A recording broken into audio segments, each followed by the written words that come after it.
দোস্ত কই রে তুই? শালা বিকেল হয়ে গেছে আর তোর সাথে কি কথা ছিল? তাড়াতাড়ি চলে আয়। আচ্ছা ভাই, আমি বুঝি না তুই সব কিছু এত তাড়াতাড়ি ভুলে যাস কেন? 10 মিনিটের মধ্যে রেডি হয়ে মোড়ে চলে আয়, আর যদি 1 মিনিটও লেট করিস না তাহলে কেলিয়ে একদম তক্তা বানাই দিব। কাউচার কথাগুলো বলেই মুখের উপর ঠাস করে কলটা কেটে দিল। তখনই সাব্বির মনে মনে বলতে লাগলো, আবে শালা তো নিজে নিজেই পক পক করে কল কেটে দিল, আমার একটা কথাও শুনলো না। এখন বাসা থেকে কিভাবে যে বের হবো, ও আল্লাহ তুমি একটু ম্যানেজ করে দাও না। এটাই শেষবার, আর কোনো দিনও ওই বদমাসটার সাথে যাব না। কথাগুলো সাব্বির মনে মনে বলে। তারপর গুটিসুটি পায়ে মেন ডোরের সামনে চলে আসলো। আর ঠিক তখনই পেছন থেকে মিসেস মায়া বেগম বলে উঠলেন, সাব্বির, আজকেও এভাবে লুকিয়ে লুকিয়ে কোথায় যাচ্ছ? জানো, এই খবরটা যদি তোমার বাবার কানে যায় তাহলে কি হবে ভেবে দেখেছো একবারও তুমি? তখন সাব্বির গিয়ে তার মাকে গিয়ে জড়িয়ে ধরলো আর বলতে লাগলো, মাই সুইট কিউট গুলমুলো আম্মুটা, প্লিজ শুধু আজকেই, আর কোনো দিনও যাব না। আর তুমি বলো, এইভাবে কি সারা দিন বসে থাকা যায়? মাত্রই তো পরীক্ষাটা দিলাম, কলেজে ভর্তি হতে এখন অনেক দিন বাকি আছে। আর আমার হিটলার বাবা আমাকে আদেশ দিয়েছেন যে যতদিন না কলেজে ক্লাস শুরু হচ্ছে ততদিন নাকি আমাকে বাসায় বসেই কাটাতে হবে। এটা কোনো কথা? তাই তো এমন লুকিয়ে লুকিয়ে কাউসারের সাথে ঘুরতে যাব। প্লিজ সোনা আম্মু, যেতে দাও। আর হ্যাঁ, কিছু টাকা দিও তো। সাব্বির আর তার আম্মু দুজন অনেক ফ্রেন্ডলি। সাব্বির তার আম্মুর কাছে সব কিছুই শেয়ার করে, কিন্তু সে তার বাবাকে একদম দেখতে পারে না। কারণ তার বাবা তাকে কড়াকড়িভাবে সব সময় আদেশ দেয় যে এটা করা যাবে না, ওটা করা যাবে না, হ্যান ত্যান হাবি যাবি। সাব্বিরের এমন রিকোয়েস্ট করা দেখে মিসেস মায়া একটু ভাব দেখিয়ে বলতে লাগলো, হয়েছে, এবার ছাড়ো। আজকেই কিন্তু লাস্ট। এই কথাটা যদি একবার লিক হয় তাহলে কিন্তু তুমিও মরবে, সাথে আমাকেও মারবে। জানোই তো তোমার বাবাই কিরকম। আর হ্যাঁ, ওয়েট করো, আমি টাকা নিয়ে আসছি। মালেক চাচাকে কিছু টাকা ঘুষ দিয়ে তারপর যাবে, না হলে কিন্তু এই বিষয়টা লিক হয়ে যাবে। সাব্বিরের আম্মুর কথা শুনে ঠোঁটের কোণে হাসি চলে আসে। কারণ সে এখন বাইরে যেতে পারবে। তাই সে তার আম্মুকে আবারও জড়িয়ে ধরে বলতে লাগলো, ও আম্মু, তুমি আসলেই আমার বেস্ট আম্মু। Love you my sweetheart. সাব্বিরের আম্মু তাকে ছাড়িয়ে রুমে গিয়ে 3,000 টাকা এনে দিয়ে বলতে লাগলো, এটা নিয়ে যাও, আর দিতে পারবো না। খবরদার আর চাইবে না, বলে দিলাম। তখনই সাব্বির ন্যাকা কান্না শুরু করে দিয়ে বলতে লাগলো, আম্মু মাত্রই 3,000 টাকা দিলে? এটা দিয়ে তো কিছুই হবে না। প্লিজ সোনামা, আমাকে আর 2,000 টাকা দাও।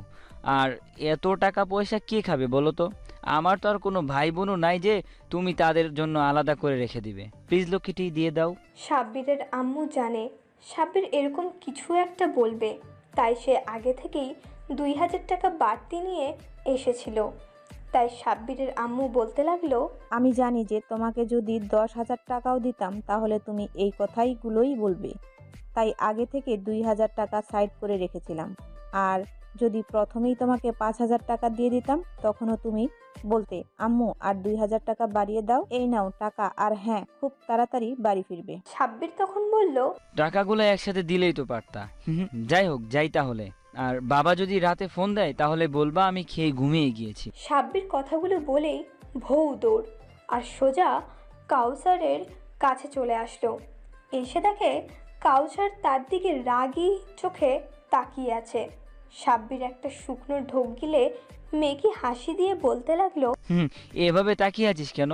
ভয় করে তো, একটু ভালো করে তাকা না কলিজা। তুই না আমার পরাণের বেষ্টু। তখন কাউসার রাগে দাঁতে দাঁত চেপে বলতে লাগলো, শালা রাখ তোর আদিক্ষেতা। তোর আসার কথা 2টায়, সময় করে আসলি 4টায়। তোর জন্য আমাকে পুরো 2 ঘন্টা দাঁড়িয়ে থাকতে হলো এই রোদে। এখন কথা না বাড়িয়ে চল। আরে ভাই, আমরা যাবোটা কোথায়? বিয়ে বাড়ি। ও আচ্ছা, চল। এই দাঁড়া, কার বিয়ে রে? আর আমরাই বা যাবো কেন? তখন কাউসার একটু দুষ্ট হাসি দিয়ে বলতে লাগলো, আর যাই বলিস না মামা, চুরি করে খাওয়ার মধ্যে একটা আলাদা স্বাদ পাওয়া যায়, যেটা টাকা দিয়ে কিনে খেয়ে সেটা স্বাদ পাওয়া যায় না। তাই এই কুবুদ্ধিটা আমার মাথায় আসছে।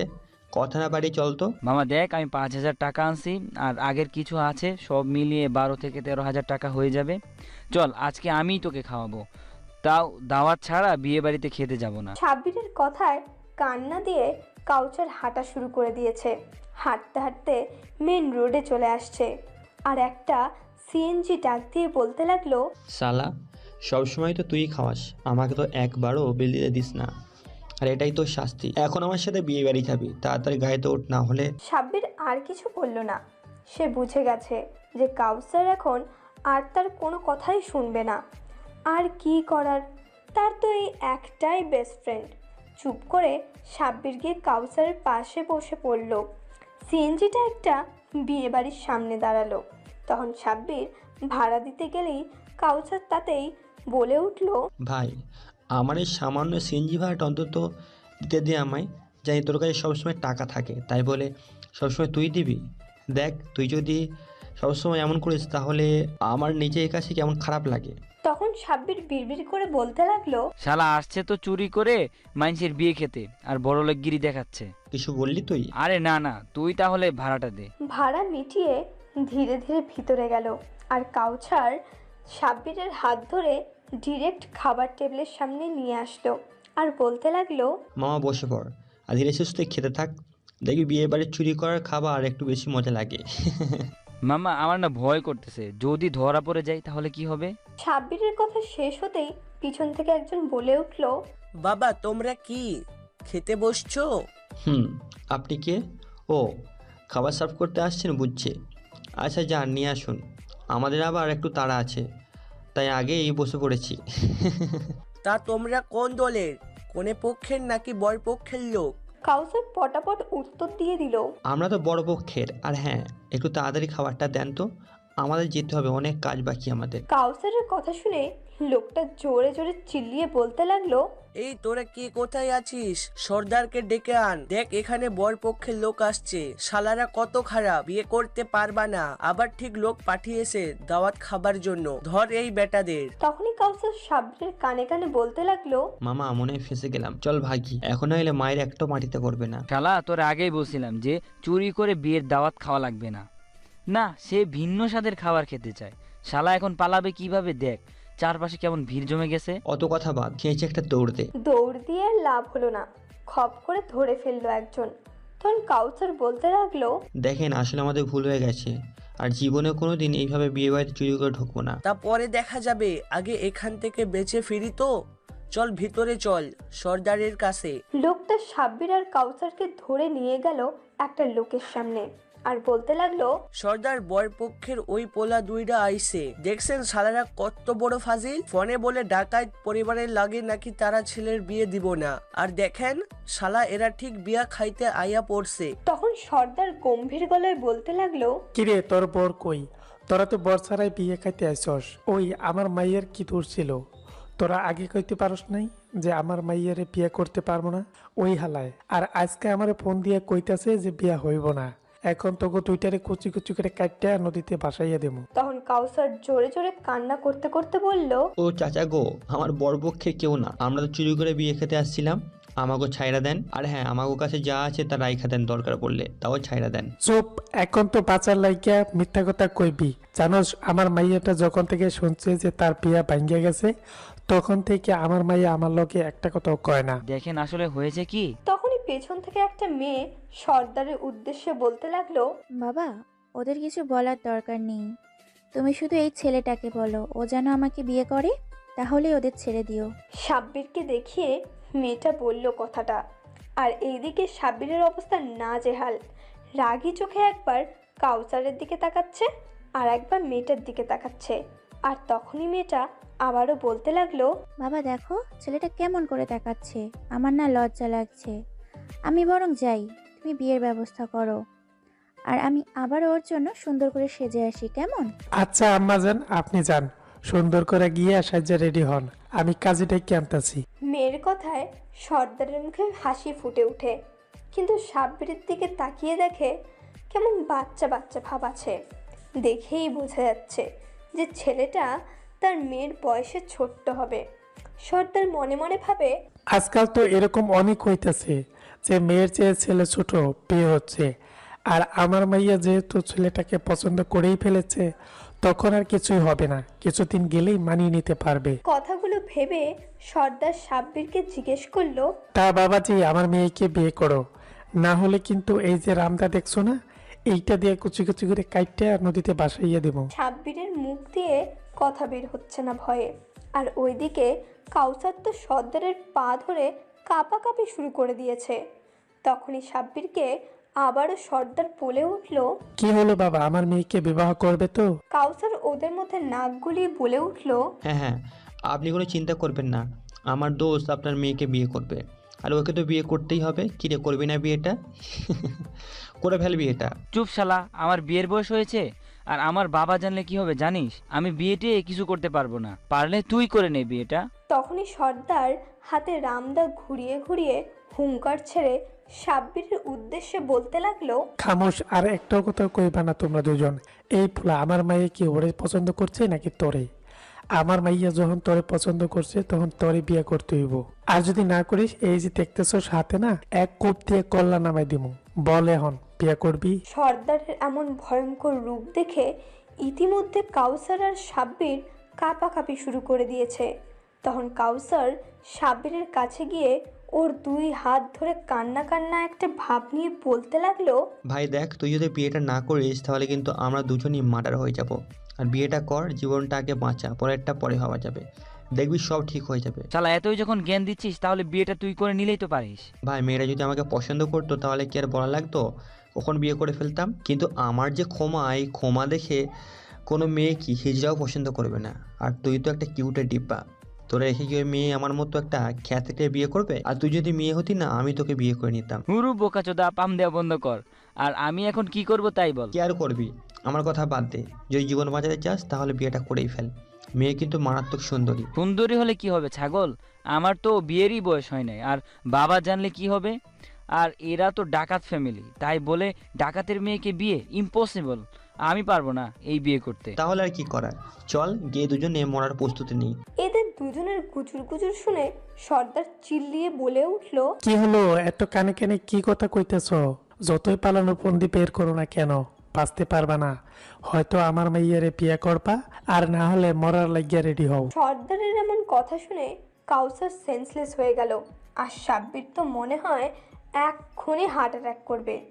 সর্দার আবারও বলতে লাগলো, দেখো জামাই বাবা, আমি আর বেশি কথা কইতে পারুম না। তোমার বন্ধু তো এখনই মরার মতো অবস্থা হয়ে গেছে। আর যদি আমার মাইয়ারে এখন বিয়ে না করে, তাহলে কিন্তু ওর জ্ঞান ফেরনের আগেই তোমাকে কুচি কুচি করে কাটমু, বইলা দিলাম। এখন কও, বিয়ে করবা তুমি? সাব্বির বুঝতে পারছে যে এখন আর বিয়ে না করলে নিশ্চিত তাদের মৃত্যু। তাই কোনো উপায় না পেয়ে বিয়েতে রাজি হয়ে গেল। আচ্ছা আমি রাজি, তাও আমাদের ছেড়ে দিন। তোর বোকা জামাই আমার, যদি চাইরা দিই তাইলে তো বিয়ে করবা না। এই তোরা যা, জামাই বাবাজিটা সুন্দর করে রেডি করে নিয়ে আয়, আমি যাই কাজে ডেকে আনি। আর এই বলদটার মুখে পানি ছিটা দে, দেখ হুঁশ ফিরে কিনা। সর্দার চলে গেল কাজী আনতে। আর কিছু লোক সাব্বিরকে বর সাজাতে একটা রুমে নিয়ে গেল। কিছু সময় পর স্টেজে সাব্বিরকে বসিয়ে দিল। আর তার পাশে কাউসার চুপচাপ বসে আছে। আরও কিছু সময় পর এক অপরূপ এক কন্যাকে সাব্বিরের পাশে বসিয়ে দিল। কিন্তু সাব্বির একটি বারের জন্য মেয়েটার দিকে তাকালো না। আর মেয়েটা আর চোখে বারবার সাব্বিরের দিকে তাকাচ্ছে আর মনে মনে ভাবছে, যাক বাবা, আগের বিয়েটা না হয়ে ভালোই হয়েছে। যার সাথে বাপজান আমার বিয়ে ঠিক করছিল সে তো একদম মোটা ছিল আর দেখতে কেমন ভয়ঙ্কর ছিল, কিন্তু এই পিচ্চি ছেলেটা কত কিউট। দূর থেকে দেখে তো আমি ঘায়েল হয়ে গেছি, কিন্তু বেটা পিচ্চি বরটা আমার দিকে একবারও তাকাচ্ছে না। মনে হয় আজ আর আমার বাসর করা হবে না। কিছু সময়ের মধ্যে সর্দার কাজী নিয়ে হাজির। আর কাজীকে বিয়ে পড়াতে বললে কাজীও তাড়াতাড়ি বিয়ে পড়ানো শুরু করে দেয়। আর যখন তানজিনাকে কবুল বলতে বলা হয় তখন তানজিনা টাস টাস করে 3 বার কবুল বলে দেয়। বাট যখন সাব্বিরকে যখন কবুল বলতে বলা হয় তখন চুপ করে বসে থাকে। আর তখন সর্দার রেগে গিয়ে বলতে শুরু করে, ওই কে, কোথায় আছিস? যা তো আমার রামদাটা নিয়ে আয়। তখনই কাউসার সাব্বিরকে খোঁচা দিয়ে কানে কানে বলে, ভাই প্লিজ কবুল বলে দে, না হলে এই বেটা, সরি মানে তোর শ্বশুর এখনই আমাদের জবাই করবে। কাউসারের কথা শুনে সাব্বির একটা শুকনো ঢোক গিলে টপার টপ 3 বার কবুল বলে দেয়। ব্যাস, খেল খতম। আর তখনই সবাই আলহামদুলিল্লাহ বলে ওঠে। কিন্তু তখনই সাব্বির সর্দারকে বলল, দেখুন এখন তো আমাদের ছেড়ে দিন। আমি তো আপনার মেয়েকে বিয়ে করেই ফেলেছি, আমরা বাড়ি যাব, আমাদের যেতে দিন। সর্দার একটু বাঁকা চোখে সাব্বিরের দিকে তাকিয়ে বলল, আচ্ছা যাবে তো, এত তাড়াতাড়ি কেন? তানজিনের সব কিছু তো গোছানো হয় নাই, তাই একটু দাঁড়াও, ওর তরকারি কিছু জিনিসপত্র গুছিয়ে নিচ্ছে, তারপর না হয় যাবে। আর আমার মেয়ে তো এখন তোমার হাতে তুলেই দিচ্ছি, আর একটু থাকুক না আমার মেয়েটা আমার কাছে। সবে তো 8টা বাজে, 10টার দিকে গাড়ি করে তোমাদের দিয়ে আসবো, কেমন? কি, আপনার মেয়েকে আমার সাথে নিয়ে যাব?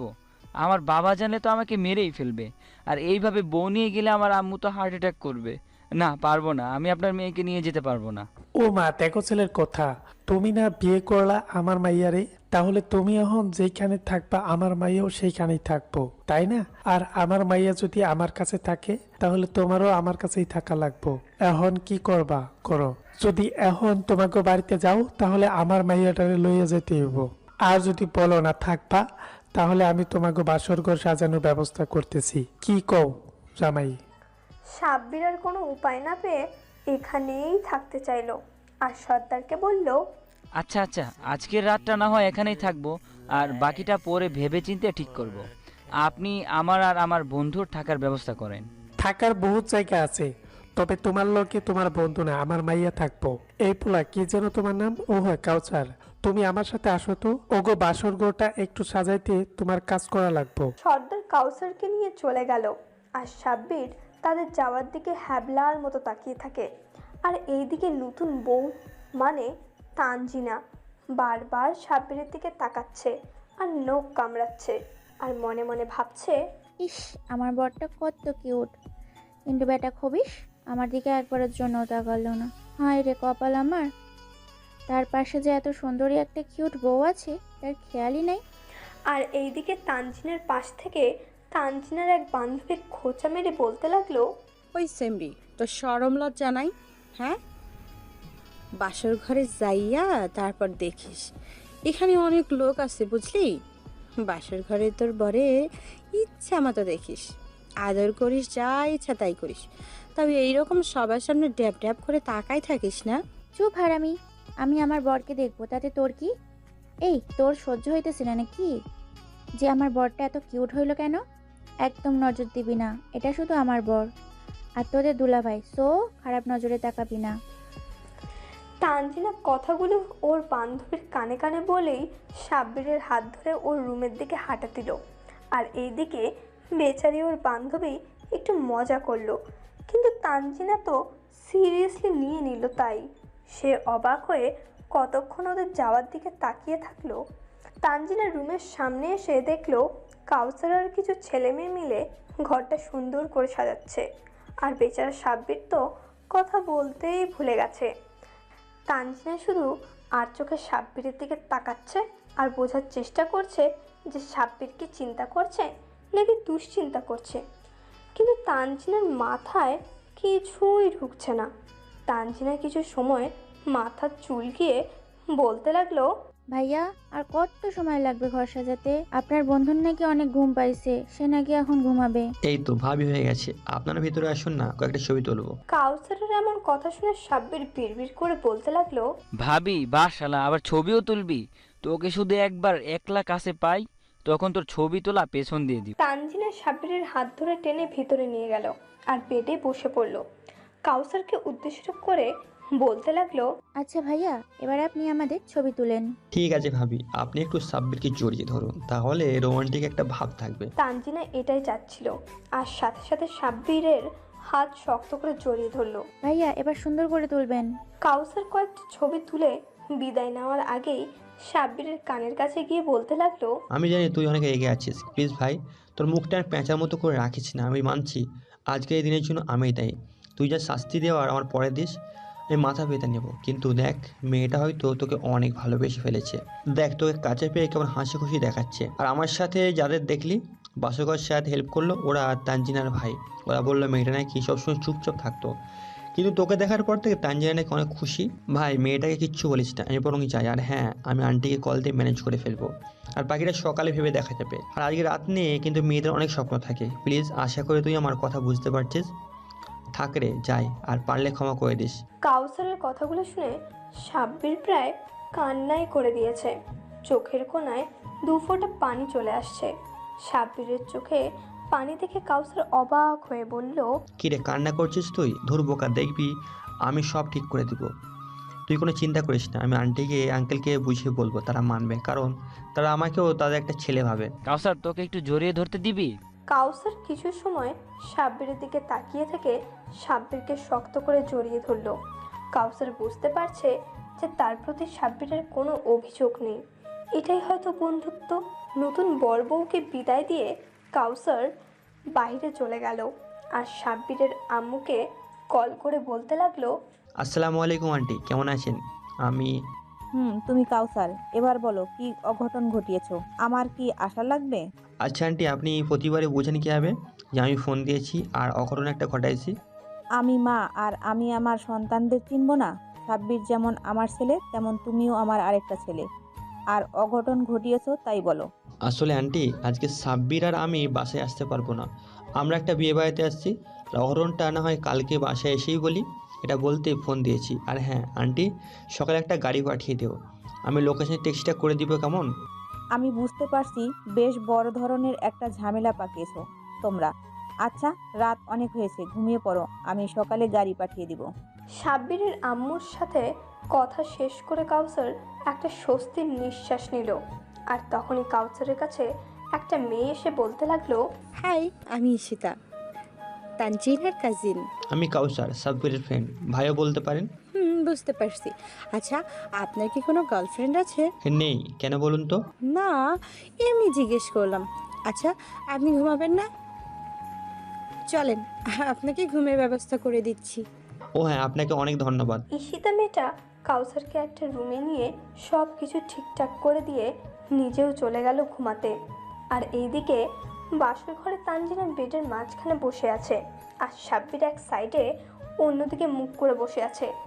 তানজিনা শুধু নখ কামড়াচ্ছে আর উকি দিয়ে দেখছে সাব্বিরকে, পর্যবেক্ষণ করছে অনেকক্ষণ সময় ধরে।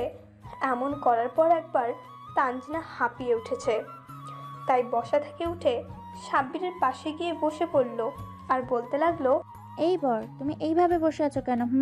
ঘুমাবে না? কি হলো, কথা বলো না কেন? হ্যাঁ হ্যাঁ, আপনি বেডে ঘুমিয়ে পড়েন আর একটা বালিশ দেন, আমি নিচে শুয়ে পড়ি। সাব্বিরের কথায় তানজিনার যেন রাগে মাথা ফেটে যাচ্ছে। সাথে সাথে তানজিনা সাব্বিরের দিকে ঘুরে ওর কলার ধরে রাগী একটা ভাব নিয়ে বলতে লাগলো, কি, তুই নিচে ঘুমাবি? তোর কি বেটা চোখ পড়ছে না? এই বেটা, তুই এত আনরোমান্টিক কেন? হ্যাঁ, তোর পাশে একটা সুন্দরী যুবতী মেয়ে বসে আছে, কোথায় তুই একটু তার পাশে বসে রোমান্টিক রোমান্টিক কথা বলে তাকে পটানোর চেষ্টা করবি? সবচেয়ে বড় কথা, সে তোর বউ, তোর সব অধিকার আছে। তা না করে দেবদাসের মতো বসে আছে, আবার বালিশ নিয়ে নিচে ঘুমাবি? এই, তোকে কি বিয়ে করে আমি আলাদা শুভ বলে? হ্যাঁ, চুপচাপ আমার পাশে এসে শক্ত করে জড়িয়ে ধরে শুয়ে পড়।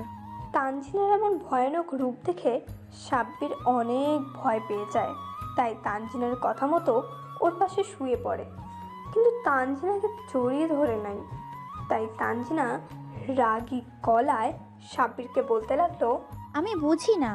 এই, তুমি কিছু বোঝো না? তোমাকে না বললাম আমাকে জড়িয়ে ধরতে, শক্ত করে জড়িয়ে ধরো। বুদ্ধ একটা, আমি যে তোর বিয়ে করাবো সেটা আমলেই নিচ্ছে না। তানজিনার ধমক খেয়ে শক্ত করে জড়িয়ে ধরলো আর মনে মনে বলতে লাগলো, বাবারে, এ মেয়ে তো মারাত্মক গুন্ডি একটা মেয়ে, দেখো কিভাবে আমাকে ধমকাচ্ছে। আর আর এখন তো আমি তার স্বামী, আল্লাহই ভালো জানেন আমার কপালে কি আছে। আমাকে গালি দেওয়া শেষ হলে এবার আমার কপালে একটা চুমু দিতে পারো। তানজিনার এমন কথায় সাব্বির ভ্যাবাচেকা খেয়ে যায়। তানজিনার দিকে ড্যাব ড্যাব করে তাকিয়ে থাকে আর তানজিনা সাব্বিরকে বলতে লাগলো, কি হলো, এভাবে হ্যাবলার মতো তাকিয়ে আছো কেন? বউ হই আমি তোমার, সো এটা বলতেই পারি। দেরি না করে একটা চুমু দাও। কি সাংঘাতিক মেয়ে রে বাবা, লজ্জা শরম কিছুই নাই দেখি এই মেয়ের, বলে তাকে নাকি চুমু দিতে হবে। সাব্বির কথাগুলো মনে মনে ভাবছিল আর ঠিক তখনই তানজিনা রেগে গিয়ে বলতে লাগলো, এই, তোমার কথা কানে যায় না নাকি? কি বললাম তোমায়? হ্যাঁ, সাব্বির ভয় পেয়ে আস্তে আস্তে তানজিনার কপালে হালকা করে তার ঠোঁট স্পর্শ করে দিল আর সাব্বিরের ঠোঁটে স্পর্শ পেয়ে তানজিনা কিছু কেঁপে উঠল। অন্যরকম একটা অনুভূতি ফিল করছে আর তানজিনা। এটাই হয়তো ভালোবাসার মানুষের স্পর্শে এমন অনুভূতি হয়। সাব্বির কিস দিয়ে এবার তানজিনার দিকে তাকালো। মেয়েটা অনেক সুন্দর, মুখটা অনেক মায়াবী। লজ্জায় গালটা একদম লাল টুকটুকে হয়ে গিয়েছে মেয়েটার। মুচকির হাসির রেখাটা ফুটে উঠেছে মেয়েটার ঠোঁটে। এতে যেন তানজিনার সৌন্দর্যটা আরও দ্বিগুণ সুন্দর করে তুলেছে। ছ্যাদ করে উঠল সাব্বিরের বুকটা। না, পারবে না সে এই মেয়েকে কষ্ট দিতে, পারবে না তাকে একা ছেড়ে দিতে, আগলে রাখবে হাজারো দুঃখের মধ্যে। সাব্বিরেরও মুখে এক চিলতে হাসি চলে আসে।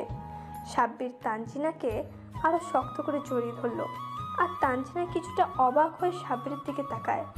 সাব্বির চোখ বুজে মিটমিট করে হাসছে। এটা দেখে তানজিনার অনেক খুশি লাগছে। মনের মানুষটা তাকে মেনে নিয়েছে। এবার তানজিনা একটু বেশি লজ্জা পেয়ে গেল, আর সাব্বিরের বুকে মুখটা গুজে দিল, আর অনুভব করতে পারল রাজ্যের সমস্ত সুখ যেন এখন তার কাছে। সাব্বির একা তানজিনার মুখটা তার বুক থেকে উঠিয়ে বলতে লাগলো, আপনি লজ্জাও পান দেখছি, তবে লজ্জা পেলে আপনাকে অনেকটা বেশি অমায়িক সুন্দরী লাগে। আমি নই, তুমি। না, আমি আপনাকে আপনি বলেই সম্বোধন করব, কারণ আপনি আমার বয়সে বড়। বড় হয়েছি তো কি হয়েছে, আমি এখন তোমার বউ। আমি তোমার বয়সে বড় হলেও সম্মানের দিক থেকে ছোট, তাই আমাকে তুমি করে ডাকবা। না, আমি মরার আগ পর্যন্ত আপনি করে ডেকে যাব, এটা আপনাকে মানতেই হবে। আচ্ছা, মানবো, তবে একটা শর্ত আছে। কি শর্ত? আমাকে এখন আদর করতে হবে, তাহলেই মানবো। তানজিনার কথা শুনে সাব্বির বলল, ওকে, আপনাকে আদর করে দিচ্ছি। সাব্বিরের কথা শুনে তানজিনার তো মনে মনে লাড্ডু ফুটতে লাগলো। ওর বিশ্বাসই হচ্ছে না যে সাব্বির এত তাড়াতাড়ি রাজি হয়ে যাবে। কিন্তু অনেক সময় হওয়ার পরও যখন সাব্বির কিছুই করছে না, শুধু মাথায় হাত বুলিয়ে দিচ্ছে, তখন তানজিনা বলতে লাগলো, কি হলো, তুমি না বললে আমায় আদর করবা? কই আদর করছো না তো? এই যে আদরই তো করছি, দেখছেন না? আমি আপনার মাথায় হাত বুলিয়ে দিচ্ছি। আমার আম্মু তো আমাকে এইভাবেই আদর করে। আমি যখন আম্মুকে বলি আম্মু আমাকে আদর করে দাও, তখন তো আম্মু আমাকে মাথায় হাত বুলিয়ে দিয়েই আদর করে দেয়। সাব্বিরের এমন বোকা মার্কা কথা শুনে তানজিনা মনে মনে বলতে লাগলো, ও আল্লাহ, এই ছেলে মনে কিছুই বোঝে না। আমি এই আদরের কথা বুঝাই নাই। সাব্বির তানজিনার হাব ভাব দেখে মনে মনে অনেক হাসছে। বেচারি তানজিনার মুখটা দেখার মতো হয়েছে এখন। তানজিনা এবার একটু রাগী ভাব নিয়ে বলে উঠলো, এই সাব্বির, তুমি কি কিছুই বোঝো না? হ্যাঁ, আমি এই আদরের কথা তোমায় বলেছি। হ্যাঁ, তাহলে কোন আদর? আমি তো এই একটা আদরই করতে পারি। উফ আল্লাহ, আচ্ছা তোমার কোনো আদর করতে হবে না, আমি আদর করব তোমাকে। আচ্ছা, ভালো করে আমায় আদর করবেন, কিন্তু মাথাটাও ব্যথা করছে, চুল টেনে টেনে ভালোভাবে মাথায় হাত বুলিয়ে আদর করবেন, কেমন? এবার তো তানজিনার মাথা রাগের চোটে পুরাই ফায়ার হয়ে গেল, আর সাব্বিরকে নিচে ফেলে দিয়ে তানজিনা সাব্বিরের উপর চড়ে বসলো। বলতে লাগলো, দাঁড়া, তোর মাথায় হাত বুলিয়ে আদর করা বের করছি। হাদারাম একটা, কোথাকার, কিচ্ছু বোঝে না। কথাগুলো বলেই তানজিনা সাব্বিরের মাথায় হাত দিয়ে শক্ত করে চুল ধরে আস্তে আস্তে ওর দিকে এগিয়ে যায়। সাব্বিরও বুকে হাত দিয়েই ফ্যানের দিকে তাকিয়ে আছে আর জোরে জোরে নিঃশ্বাস নিচ্ছে। এটা দেখে তানজিনা ফিক করে হেসে দিল আর হাসতে হাসতে বলতে লাগলো, কি হলো, এমন করছো কেন? সাব্বির তানজিনার কথা শুনে ফিরে তাকালো, আর তানজিনার দিকে তাকাতেই একটা নেশা কাজ করতে শুরু করলো। হঠাৎ করে সাব্বির এবার তানজিনাকে হ্যাঁচকা টান দিয়ে কাছে এনে নিচে ফেলে দেয়। বাকিটা কিন্তু ইতিহাস। খুব সকালে তানজিনার ঘুম ভেঙে যায় আর নিজেকে আবিষ্কার করে সাব্বিরের বাহুডোরে। আর রাতের কথা মনে পড়তেই হাজারো লাজু কথা ঘিরে ধরে তানজিনাকে। সাথে সাথে মুখ লুকায় সাব্বিরের বুকে, আর একদম গুটিসুটি মেরে বাচ্চা মেয়ের মতো আবারও ঘুমিয়ে যায়। বুকের মধ্যে সুরসুরি লাগার কারণে সাব্বিরের ঘুম ভেঙে যায়। চোখ খুলে দেখে তানজিনা বুকের মধ্যে মুখ গুজে নাড়াচাড়া করছে। একদম বাচ্চাদের মতো লাগছে মেয়েটাকে। কেউ বলতেই পারবে না এই মেয়ে যে সাব্বিরের থেকে বয়সে বড়। তানজিনা তো আরামসে ঘুমাচ্ছে, আর সাব্বির মাথায় হাত বুলিয়ে দিচ্ছে। হঠাৎই হাত ঘড়ির দিকে নজর পড়তেই সাব্বির অবাক হয়ে গেল। প্রায় 7টা ছুঁই ছুঁই বাজতে চলল। তাই সাব্বির আস্তে আস্তে তানজিনাকে ডাকতে লাগলো, তানজিনা শুনছেন? এই তানজিনা, এবার উঠেন, 7টা বাজতে চললো। তানজিনা ঘুম কাতর গলায় বলতে লাগলো, এই দেখো না তো, আমি 10টার আগে ঘুম থেকে উঠি না। এখন চুপচাপ আমাকে জড়িয়ে ধরে ঘুমাও তো। আরে বাবা, এত বেলা করে ঘুমালে সবাই কি ভাববে? উঠেন, আমি ফ্রেশ হব। না, তোমার জ্বালায় আর ঘুমাতে পারবো না দেখছি। আচ্ছা উঠো, ফ্রেশ হয়ে আসি। দুজনে ফ্রেশ হয়ে বাইরে গেল। আর তানজিনা সাব্বিরকে খাবার টেবিলে বসিয়ে দিয়ে ড্যাং ড্যাং করে নাচতে নাচতে কিচেনে চলে গেল। আর তাড়াতাড়ি করে খাবার রেডি করতে বলে ড্যাং ড্যাং করতে করতে চলে আসলো সাব্বিরের কাছে। এইদিকে কাউসারও চলে আসছে সাব্বিরের পাশের চেয়ারে বসতে বসতে বলল, সাব্বির আর 1 থেকে 2 ঘন্টার মধ্যে গাড়ি চলে আসবে। ভাবিকে রেডি হতে বল, আমরা বেরোবো। আমি আন্টিকে ম্যানেজ করে ফেলেছি, আর বাকিটা বাসে যেয়ে তারপর দেখা যাবে। ভাই তুই প্লিজ আমাকে বাঁচিয়ে নিস কেমন? আর তানজিনা, আপনি রেডি হয়ে নিন। বাড়ি ছেড়ে যাওয়ার কথা শুনে তানজিনের মন কিছুটা খারাপ হলেও ভালোই লাগছিল যে এখন থেকে সে তার ভালোবাসার মানুষের সাথে থাকতে পারবে। আর বিয়ের পর তো স্বামীর বাড়ি থাকতে হয় বউদের। সাব্বির একটা ব্রেডে কামড় দিয়ে উঠে পড়ে আর তানজিনাকে তাড়াতাড়ি খেয়ে রুমে আসতে বলে। সাব্বির রুমে চলে গেল আর তানজিনা অবাক হয়ে গেল, একটা মানুষ কিভাবে মাত্র একটা ব্রেড খেয়ে দুপুর পর্যন্ত থাকবে। তাই তানজিনা প্লেটে করে কয়েকটা ব্রেড, জ্যাম আর একটা ডিমের অমলেট আর 1 গ্লাস দুধ নিয়ে রুমে চলে আসলো। রুমে এসে দেখে সাব্বির বসে আছে আর কি যেন ভাবছে। তানজিনা প্লেটটা সাব্বিরের সামনে নিয়ে বলতে লাগলো, কিছুই খেলে না, নাও এইগুলো খেয়ে নাও। আরে আপনি শুধু শুধু কষ্ট করে আনতে গেলেন, আমি সকালে বেশি কিছু খাই না। আগে কি করতে হয় না করতে হয়, কি খেতে আর কি খেতে না, সেটা তখনকার কথা। বাট 3 কবুল বলার পর থেকে তোমার কন্ট্রোল আমার হাতে চলে আসছে। সো এখন থেকে আমি যা বলবো তোমাকে সেটাই করতে হবে। এখন বেশি কথা না বাড়িয়ে এগুলো খেয়ে নাও। আর যদি আমি আপনার কথা মতো না চলি তখন কি করবেন? এই পিচ্চি শোনো, আমার শরীরে না ডাকাতের রক্ত বইছে, আর তোমাকে আমি ভালো করেই আমার কথা মতো চলাতে পারবো। এবার কথা বাদ দিয়ে খেয়ে নাও তো। আসলে হয়েছে কি, আমি ডিম আর দুধটা না খেতে পারি না, কেমন বমি চলে আসে, আর আমার এখন খেতেও ইচ্ছে করছে না। বুঝতে পেরেছি, এইভাবে হবে না। কথাটা বলে প্লেটটা সাইডে রেখে পাশের টেবিলে একটা ফল কাটার ছুরি ছিল। ছুরিটা এনে সাব্বিরের সামনে ঘুরিয়ে ঘুরিয়ে বলতে লাগলো, এই যে দেখছো না, ছুরি একদম পেটের মধ্যে ঢুকিয়ে দেবো। এবার প্লেটটা নাও হাতে, আর সব খাবার তুমি একাই খাবে। কি হলো, এভাবে তাকিয়ে আছো কেন? খাও। তানজিনার ধমক খেয়ে খাবারগুলো খেতে লাগলো। একটু পর পর ওয়াক ওয়াক করে যেই না খাবারটা রেখে দিবে তখনই তানজিনার ছুরি দেখায় আর সাব্বির ভয় পেয়ে আবার খেতে শুরু করে। তানজিনা বিষয়টা খুব করে উপভোগ করছিল, একটা আলাদা ফিল হচ্ছিল। নিজেকে লেডি মাফিয়া লাগছিল। আহা, আমার বোকা বরটা আমাকে ভয় পায়। অনেক কষ্টে খাওয়া শেষ করলো সাব্বির, আর ঠিক তখনই গাড়ির হর্নের শব্দে শোনা গেল। কাউসার আর সর্দার মানে সাব্বিরের শ্বশুর তানজিনার ঘরে প্রবেশ করলো। আর কাউসার বলতে লাগলো, ভাবি, আপনি এখন রেডি হন নাই? গাড়ি তো চলে আসছে। সাব্বিরের আম্মু ফোন দিয়েছিল একটু আগে, আন্টি অনেক চিন্তা করছেন। কাউসারকে থামিয়ে দিয়ে তানজিনার বাবা কান্নাজড়িত কণ্ঠে বলতে লাগলো, আহা বাবা, ধীরে সুস্থ রেডি হোক আর থাকুক না একটু আমার মেয়েটা আমার কাছে। আজ থেকে তো সাব্বির বাবাজির সাথেই থাকবে। তাতেই ছুরিটা রেখে দিয়ে তার বাবাকে শক্ত করে জড়িয়ে ধরে বলতে লাগলো, বাবা, আমি চলে যাবার পর কিন্তু নিজেকে যত্ন নিবে। আমি কিন্তু মাঝে মধ্যে সাব্বিরকে নিয়ে তোমাকে দেখতে আসবো, আর সবসময় মাথা ঠান্ডা রেখে কাজ করবে। সর্দার মেয়েকে নিজের থেকে ছাড়িয়ে 2 গালে হাত দিয়ে বলতে লাগলো, হয়েছে, আর বলতে হবে না মা, তুমি নিজের খেয়াল রাখবা। আর এখন তাড়াতাড়ি রেডি হও, আমি আসতেছি। কথাটা বলেই সর্দার বাইরে চলে গেল। আর তানজিনা চোখের কোণে জমে থাকা পানিটুকু মুছে নিয়ে রেডি হতে লাগলো। আর কাউসারকে উদ্দেশ্য করে বলল, ভাইয়া, আপনি একটু বাইরে যাবেন প্লিজ, আমি কাপড়টা চেঞ্জ করব। আচ্ছা ভাবি, চাই আপনি রেডি হয়ে আসুন, আমরা বাইরে ওয়েট করছি। এই সাব্বির, চল বাইরে যাই। ভাইয়া, সাব্বির থাকুক, আসলে আমি শাড়ি পরতে পারি না তো, সাব্বির থাকলে একটু হেল্প হতো আর কি। ওকে ভাবি, আর দরজাটা কিন্তু লাগাই দিন। বাই। কাউসার বাইরে যেতেই ঈশিতা হাজির।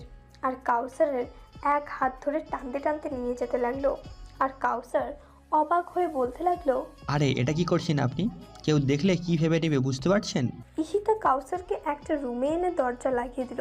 আর কাউসারকে দেয়ালের সাথে চেপে ধরে বলতে লাগলো, আপনারা কি আজই চলে যাবেন? ঈশিতার এমন কাণ্ডে কাউসার বেশ ঘাবড়ে যায় আর তথ্যিয়ে বলতে লাগলো, হ্যাঁ, আজকে চলে যাব।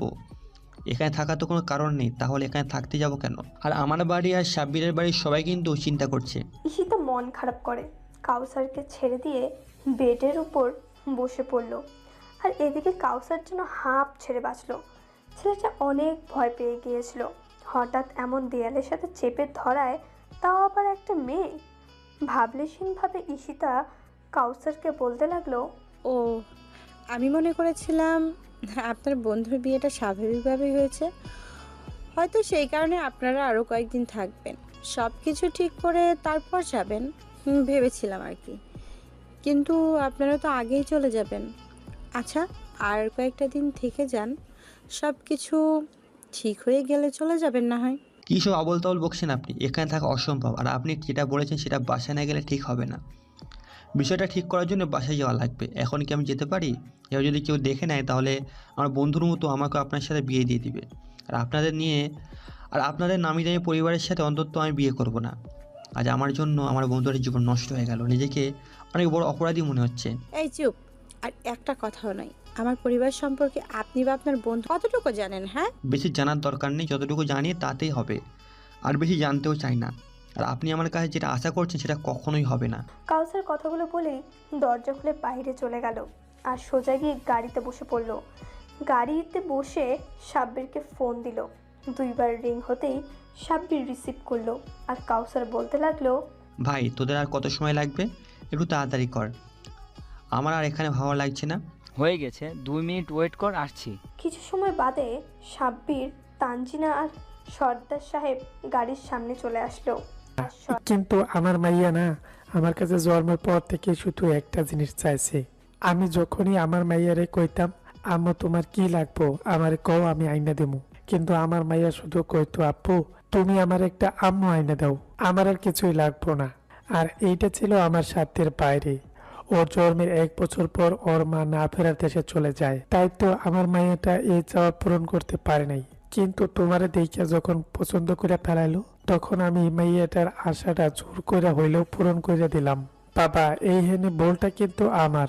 এই শাস্তি আমার মাইয়াটারে দিও না, তোমার হাতে তুইলা দিলাম, কষ্টে রাখবা না আমার মাইয়াটারে, কথা দাও। সর্দারের এই কথা শুনে সাব্বির রাগীভাবে বলতে লাগলো, বাহ শ্বশুর মশাই, আপনি তো আপনার মেয়ের ইচ্ছাটাই দেখলেন, অন্যজনেরটা দেখলেন না। যাকগে সেসব কথা, যা হবার তো তা হয়েই গিয়েছে। বিয়েটা তো আর ছেলে খেলা নয়, বিয়েটা জীবনের শেষ নিঃশ্বাস পর্যন্ত একে অপরের বেঁচে থাকার অস্ত্র, সুখ দুঃখে একে অপরের ঢাল হয়ে দাঁড়ানো।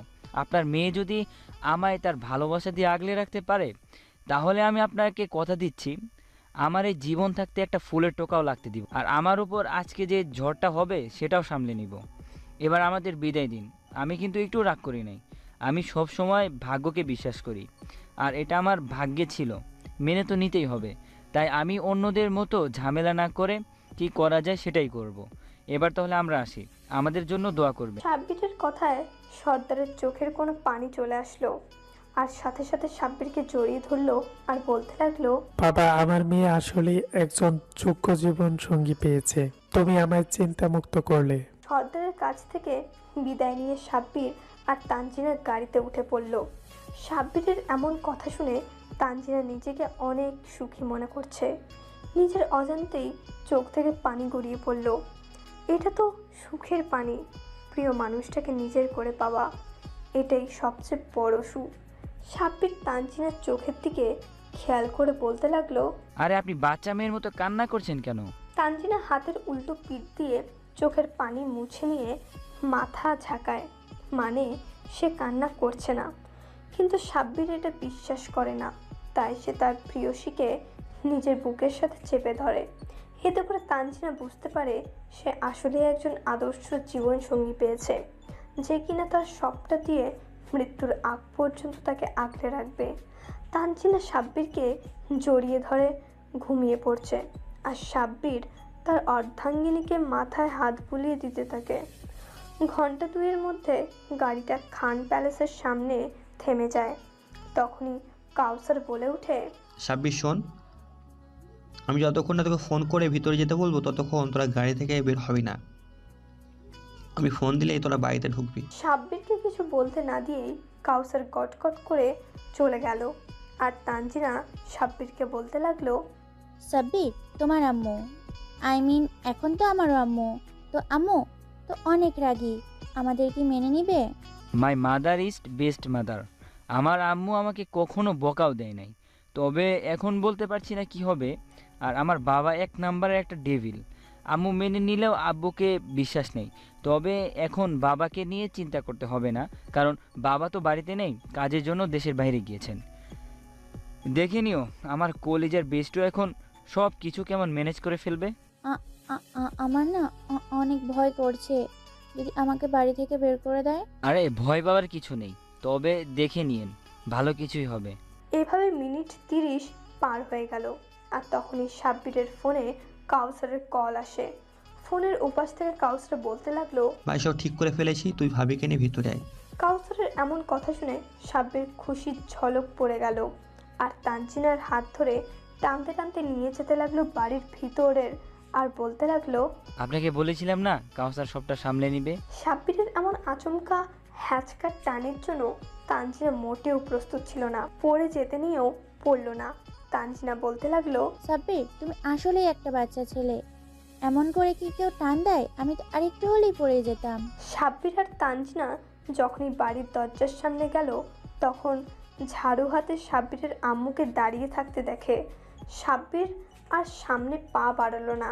আর তানজিনা সামনের মানুষটাকে দেখে ভয় পেয়ে সাব্বিরের পিছনে গিয়ে দাঁড়ালো।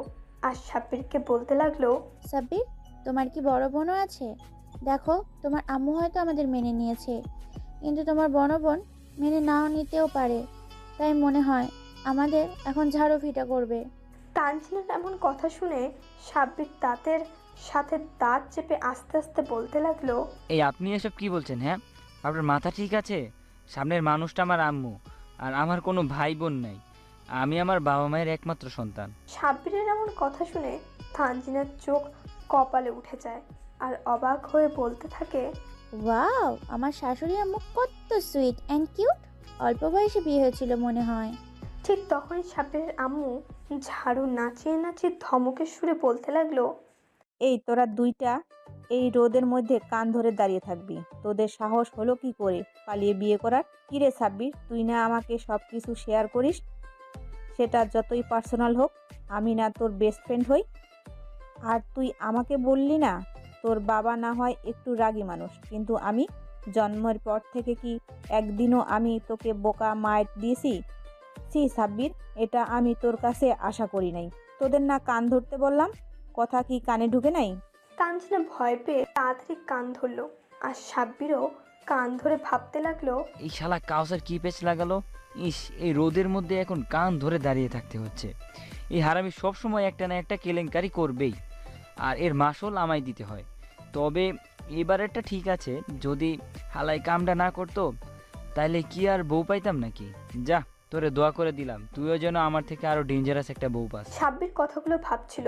তখনই সাব্বিরের আম্মুর ডাকে ভাবনা থেকে বের হলো। হয়েছে হয়েছে, আর কান ধরে থাকতে হবে না, বৌমাকে নিয়ে ভিতরে যায়। তানজিনা হাফ ছেড়ে বাঁচলো। তানজিনা ভেবেছিল সাব্বিরের আম্মু অনেক রাগী হবে হয়তো, কিন্তু না, মনে দয়া মায়া আছে। সাব্বির তানজিনার হাত ধরে বাড়ির ভিতরে নিয়ে গেল। আর সাব্বিরের আম্মুর সামনে মাথা নিচু করে দাঁড়ালো। তখন সাব্বিরের আম্মু বলতে লাগলো, সাব্বির, তোর সাথে পরে কথা বলছি, আগে এই মেয়ের সাথে কথা বলে নেই। এই মেয়ে, তোমার নাম কি? তানজিনা মাথা নিচু করে ভয়ে ভয়ে বলে, আম্মু, আমার নাম তানজিলা জাহান। এরকম তুতলিয়ে কথা বলছো কেন? আর মাথা নিচু করে আসো কেন? আমার দিকে তাকাও। তানজিনা ভয়ে ভয়ে মাথা উঁচু করলো। আর ধীরে ধীরে মাটিতে ঢলে পড়তে লাগলো। তার আগে সাব্বির পাজা কোলে নিয়ে নিল আর বলতে লাগলো, এই তানজিনা, কি হলো আপনার? কথা শুনতে পাচ্ছেন? তানজিনা বেশ ভয় পেয়ে যায়, যার কারণে অজ্ঞান হয়ে যায়। আর সাব্বিরের আম্মু সাব্বিরকে বলতে লাগলো, এই সাব্বির, মেয়েটার কি হলো? রুমে নিয়ে যা, মেয়েটার রেস্টের প্রয়োজন। আর কাউসার বাবা, তুই একটা ডাক্তার ডেকে আন। সাব্বির তানজিনাকে রুমে নিয়ে যায় আর কাউসার ডাক্তার আনতে যায়। আর সাব্বিরের আম্মুও সাব্বিরের সাথে সাথে যায়। ডাক্তার এসে চেক আপ করে সাব্বিরের আম্মুকে বলতে লাগলো, চিন্তার কোনো কারণ নাই, বেশি ভয় পাওয়ার কারণে এমনটা হয়েছে। একটু খেয়াল রাখবেন, আর 20 থেকে 30 মিনিটের মধ্যেই জ্ঞান ফিরে আসবে। ডাক্তারের কথায় সবাই চিন্তামুক্ত হলো। তানজিনার যখন জ্ঞান ফিরল, আর তখন তানজিনা যা দেখলো সেটা দেখার জন্য তানজিনা মোটেও প্রস্তুত ছিল না। কারণ সে মিসেস মায়া বেগমের কোলে নিজের মাথা আবিষ্কার করে, আর সাব্বিরের আম্মু তানজিনার মাথা নিজের কোলে নিয়ে তানজিনার মাথায় হাত বুলিয়ে দিচ্ছে। আর বেডের পাশেই কাউসার আর সাব্বির দাঁড়িয়ে আছে। সাব্বির দাঁড়িয়ে দাঁড়িয়ে নখ কামড়াচ্ছে। তানজিনা যেই না উঠতে যাবে তখনই মিসেস মায়া বেগম বলে উঠলেন, আরে মা, তুমি এটা কি করছো? তোমার শরীর অনেক দুর্বল। আমার কোলে লক্ষ্মী মেয়ের মতো শুয়ে থাকো তো। মিসেস মায়া বেগমের এমন কথা শুনে তানজিনা নিজের কানকেও বিশ্বাস করাতে পারছে না। তানজিনা তারপরও ভয় পাচ্ছে, হয়তো আবারও তখনকার মতো বকা দিবে সাব্বিরের আম্মু। তাই সে আবারও উঠার চেষ্টা করলো। তখনই মিসেস মায়া বেগম আহ্লাদি সুরে বলতে লাগলো, ও, বুঝতে পেরেছি, তুমি হয়তো আমাকে নিজের মায়ের মতো দেখো না। আমার কোলটা মনে হয় তোমার পছন্দ হয়নি। আচ্ছা থাক, তুমি বরং বালিশে শুয়ে রেস্ট নাও। একটা বালিশ তানজিনার দিকে এগিয়ে দিয়ে কথাগুলো বলল মিসেস মায়া বেগম। আর এই কথাগুলো তানজিনা বিশ্বাসই করতে পারছে না। তানজিনার চোখে পানি চলে এসেছে। তানজিনা কান্না ভরা কণ্ঠে সাব্বিরের আম্মুকে বলতে লাগলো, আপনি আমাকে মেনে নিয়েছেন? আমি কি আপনাকে একবার জড়িয়ে ধরতে পারি? আম্মু বলে ডাকতে পারি একবার প্লিজ, শুধু একবার? মিসেস মায়া বেগম মুচকি একটা হাসি দিয়ে তানজিনাকে জড়িয়ে ধরলো। কপালে একটা চুমু দিয়ে বলতে লাগলো, পাগলি মেয়ে আমার, জড়িয়ে ধরবি তাতে অনুমতি নিতে হবে? আর একবার আম্মু ডাকবি কেন? সারা জীবন আমাকে আম্মু বলে ডাকবি। আর আমি তোদের উপর মোটেও রাগ করি নাই। আমার একটা মেয়ের দরকার ছিল, আমি আমার মেয়ের পেয়ে গেছি। পরীর মতো একটা লক্ষ্মী মেয়ে আল্লাহ আমাকে দিল। তবে একটু সমস্যা সাব্বিরের আব্বুকে নিয়ে। তুই কিন্তু একদম চিন্তা করবি না, সাব্বিরের আব্বুকে আমি সামলে নিব। আচ্ছা মা, তুই এখন শুয়ে থাক, আমি তোর জন্য খাবার নিয়ে আসছি। আজ আমি তোকে নিজের হাতে খাইয়ে দিব। তানজিনার চোখ বেয়ে বেয়ে পানি গড়িয়ে পড়ছে। যেই মানুষটাকে একটু আগে অনেক রাগী ভেবেছিল তানজিনা, কিন্তু সেই মানুষটা একদম রাগী না, কত ভালো একটা মানুষ। আল্লাহর কাছে মনে মনে দোয়া করছে, আল্লাহ আমার কপালে এত সুখ সইবে তো? মাবুদ, তোমার কাছে হাজারো শুকরিয়া আমাকে এমন একটা পরিবার উপহার দেওয়ার জন্য। তানজিনার চোখে পানি দেখে মিসেস মায়া বেগম বলতে লাগলো, আরে পাগল মেয়ে, কান্না করছিস কেন? একদম কান্না করবি না, এখানে বসে থাক, আমি খাবার নিয়ে আসছি। কথাগুলো বলে মিসেস মায়া বেগম চলে গেলেন খাবার আনতে। আর এইদিকে সাব্বির গিয়ে তানজিনার পাশে বসে বলতে লাগলো, বলেছিলাম না আমার আম্মু অনেক ভালো। আপনি শুধু শুধু ভয় পেয়েছেন আর শেষমেশ জ্ঞানই হারিয়ে ফেললেন। এখন দেখবেন আম্মু আমার চেয়ে আপনাকে বেশি ভালোবাসবে। আর এই বদমাশের জন্য আগে আম্মু আমাকে কম ভালোবাসতো। হারামিটা যেদিনই আমাদের বাড়িতে আসবে সেদিনই আর আমার আম্মু আমাকে পাত্তাই দিত না। যতক্ষণ কাউসার বাসায় থাকতো ততক্ষণ খালি আম্মুর বকা শুনতে হতো আমাকে।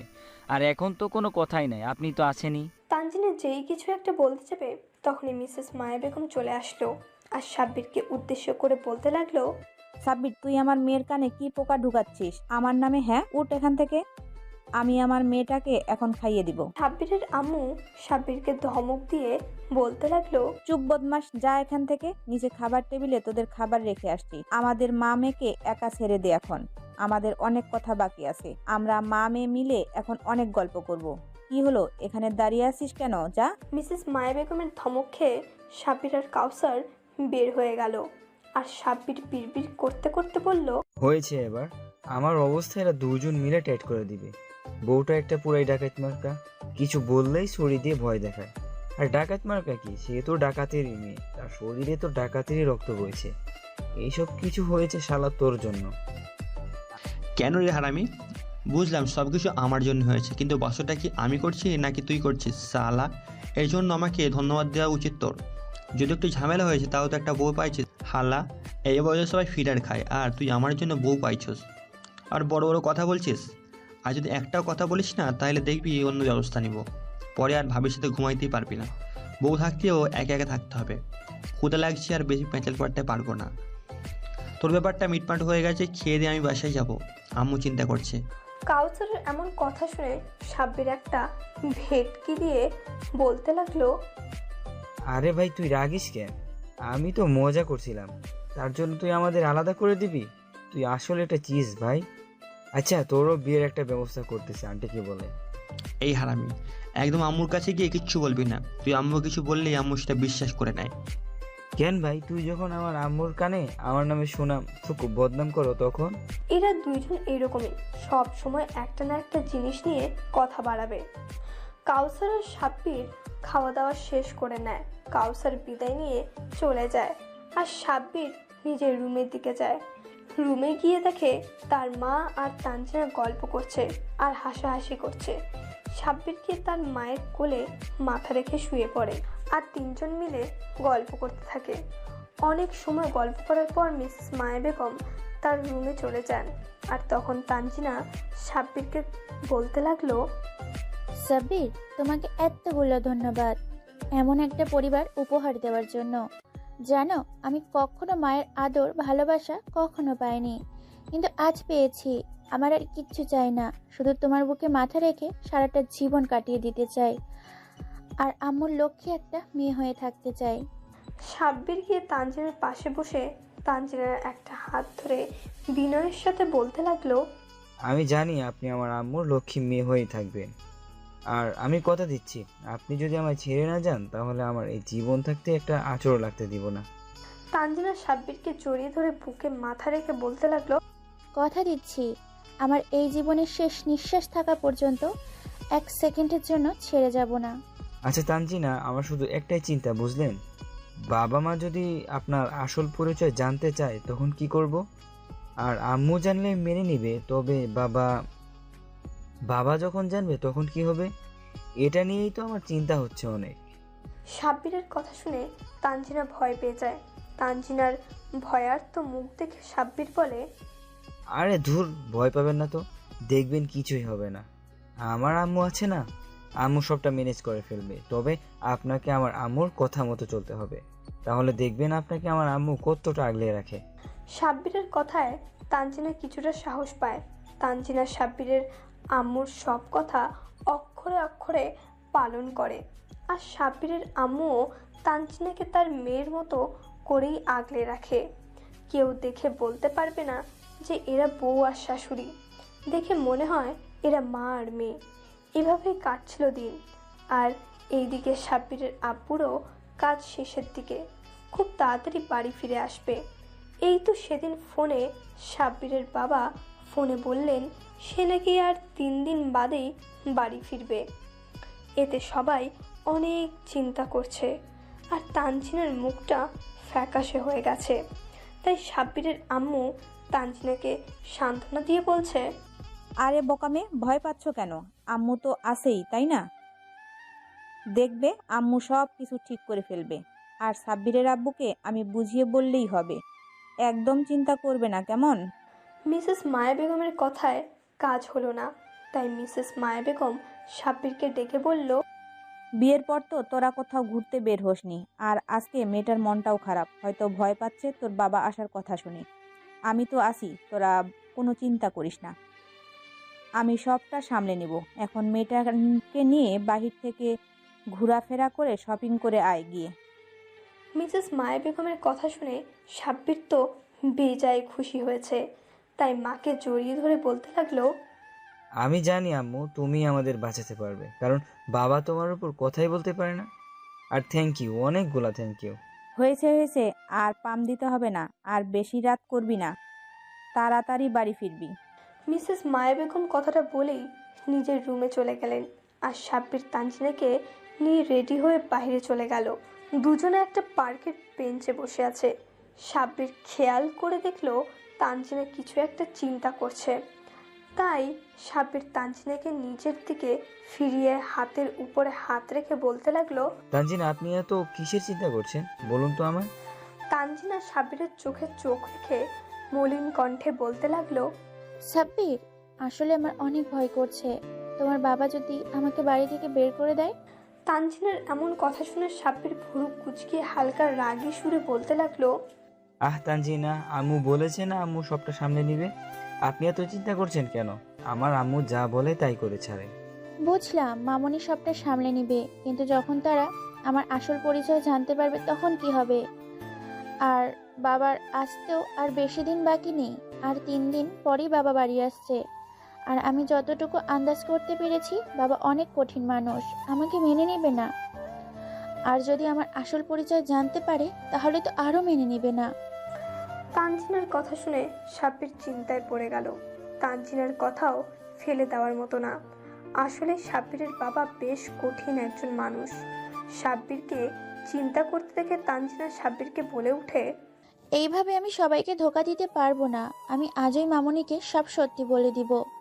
তারপর যদি মামনি আমার মেনে নেয় তাহলেই আমি এই বাড়িতে থাকবো। মিথ্যে পরিচয়ে থাকতে আমি চাই না। সত্যটা বললে অনেক বড় ধরনের ঝামেলা হবে, তার চেয়ে যেমনটা হচ্ছে তেমনটাই হতে থাকুক না। এইভাবে কয়দিন চলবে?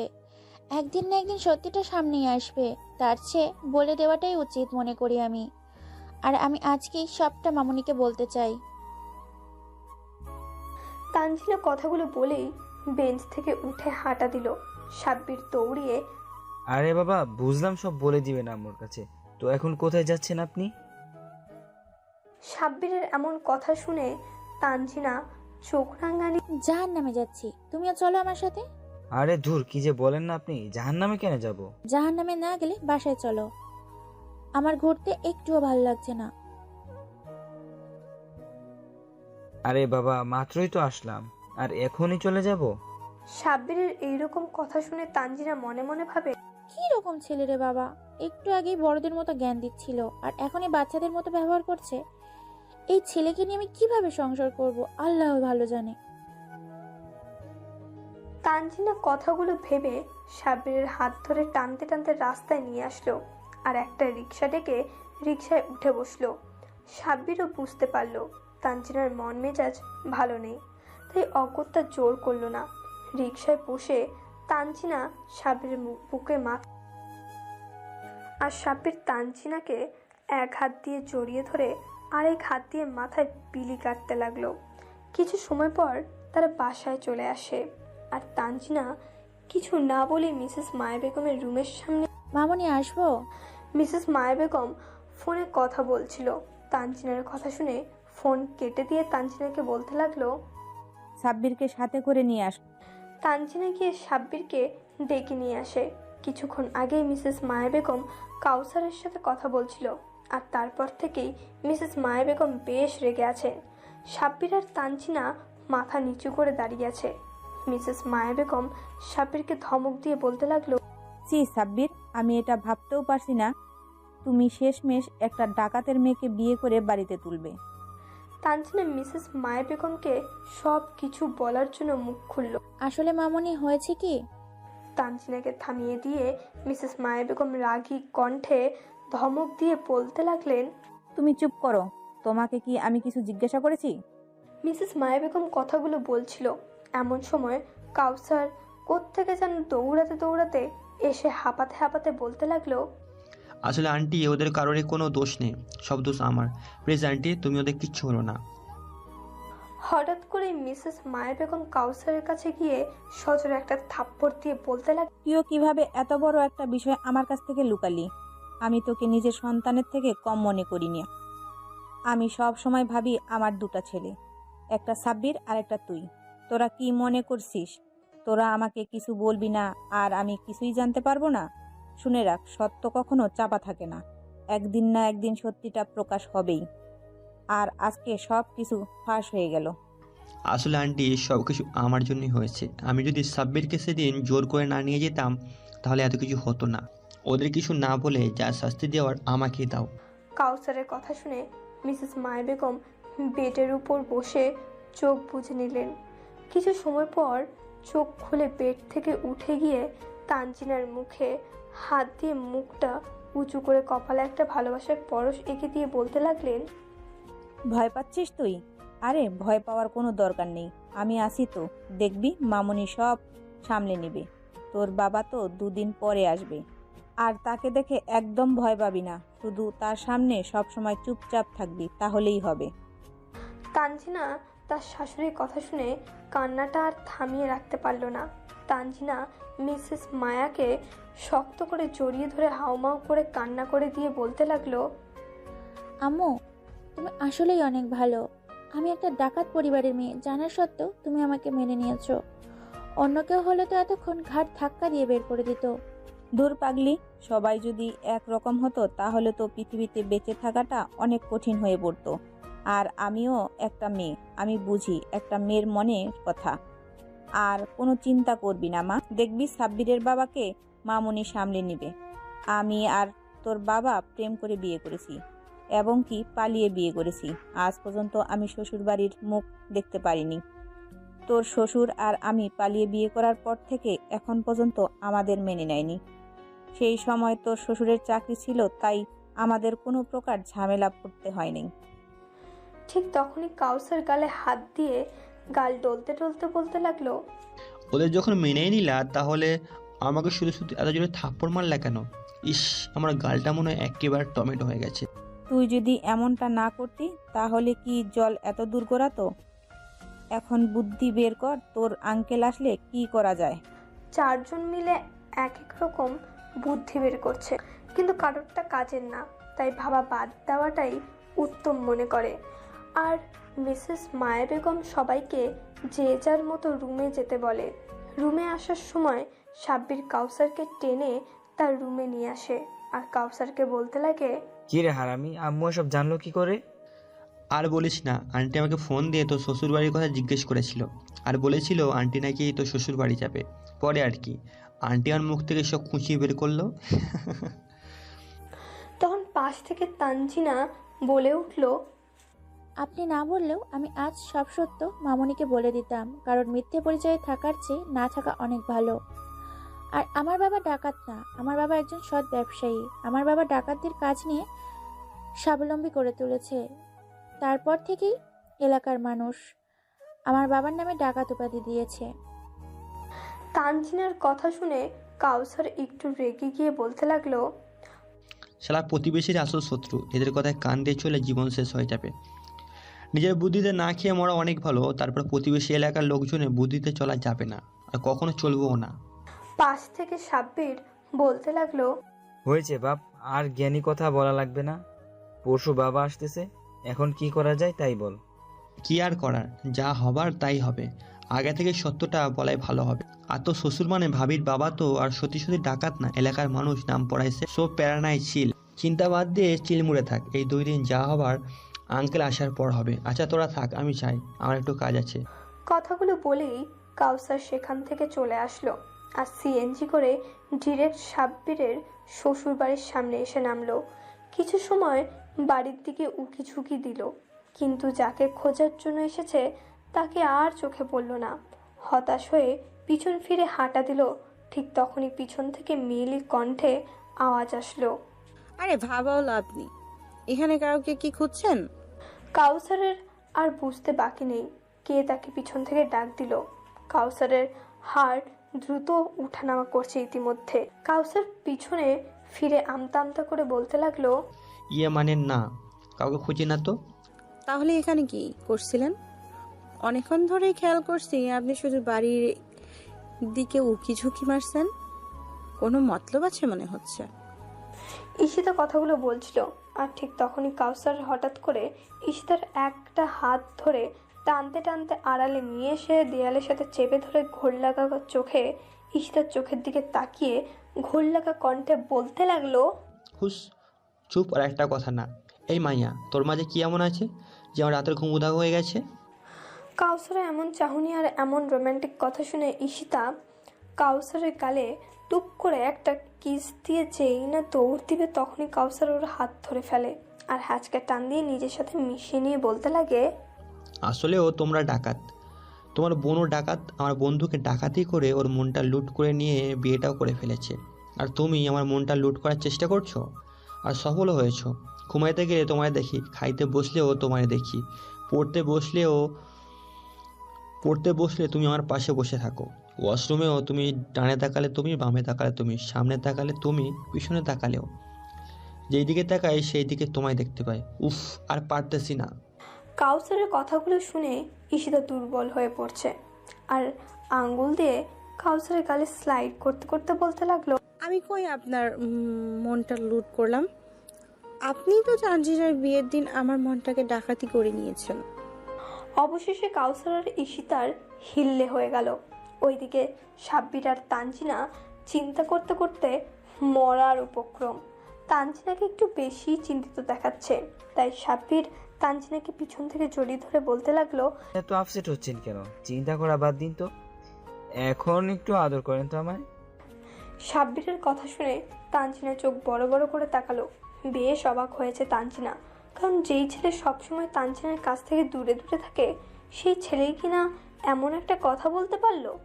তানজিনা সাব্বিরের দিকে ঘুরে খেয়াল করে দেখে সাব্বিরের মুখটা লজ্জায় একদম লাল হয়ে গেছে। তানজিনা এই প্রথম কোনো ছেলেকে লজ্জা পেতে দেখে মনে মনে ভাবে, বাপ্পা, ছেলে মানুষ লজ্জাও পায়? লজ্জা তো মেয়েদের ভূষণ, কিন্তু এই ছেলে তো মেয়েদের থেকেও লাজুক। তবে পিচ্চিটা লজ্জা পেলে অনেক কিউট লাগে। তানজিনা সাব্বিরের দিকে তাকিয়ে কথাগুলো ভাবছিল। সাব্বির হঠাৎ করে লজ্জা শরম ভেঙে তানজিনাকে নিজের সাথে মিশিয়ে নিল। আর এইদিকে তানজিনা অবাকের পর অবাক হচ্ছে। ও ভেবেই পাচ্ছে না যে এই ছেলের এত সাহস আসলো কোথা থেকে। এদের খুব তাড়াতাড়ি 2টা দিন কেটে গেল। সাব্বির, কাউসার, সাব্বিরের আম্মু আর তানজিনা সাব্বিরের বাবার জন্য এয়ারপোর্টে অপেক্ষা করছে।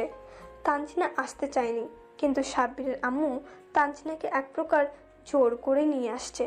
কিন্তু সময়ের মধ্যেই সাব্বিরের বাবা বের হয়ে আসলেন।